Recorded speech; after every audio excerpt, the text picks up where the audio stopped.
LeBron a career high 5 threes for Giannis. When he's hitting those shots, how tough is he to defend like that? You know what that mean? There it is.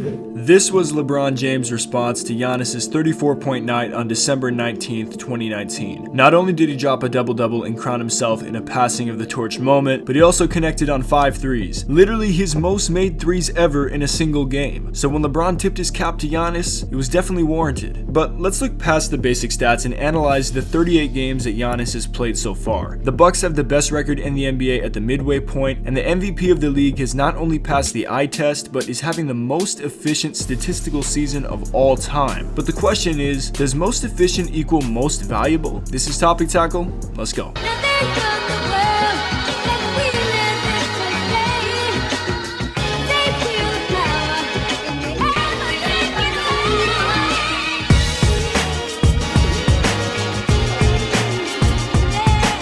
What's good, people? JC3 here, and while Giannis is letting his soul glow, his sole goal is to win a title, and his stats show that he is doing everything possible to make that happen. In fact, Giannis' player efficiency rating sits atop the leaderboards in NBA history, nearly an entire point above Wilt Chamberlain's 1962-63 season. But really, what is PER? According to Basketball Reference, this advanced stat is a per-minute rating developed by ESPN columnist John Hollinger, who says the PER sums up all a player's positive accomplishments, subtracts the negative accomplishments, and returns a per-minute rating of a player's performance. Accomplishments such as field goals, free throws, three-pointers, assists, rebounds, blocks, and steals are weighed against negative results such as missed shots, turnovers, and personal fouls. All the numbers are inserted into this formula, which is adjusted to a per-minute basis, league pace, and team pace of play. Bottom line, this formula works, as the most efficient statistical seasons of all time are accompanied by a high PER, considering that the average is 15. And taking a brief step away from the numbers, it's no surprise that Giannis is the most efficient player in basketball. His 6'11" frame and aggressive playstyle allows him to score most of his buckets in the paint and above the rim. He's a big that can handle the ball and run the floor like a guard, leading to fast break opportunities. And I can't help but bringing up the fact that this man has 34 double-doubles and 3 triple-doubles in 38 games. He dominates nearly every night and is a direct contributor to the Bucks' winning ways. So we know that Giannis checks the PER box, but how much value does he add to his team when he's on the floor as opposed to a bench player? This is where we can look into Hollinger's value added stat, and the reason it's useful is because it allows us to compare players who played in disproportionate amounts of games.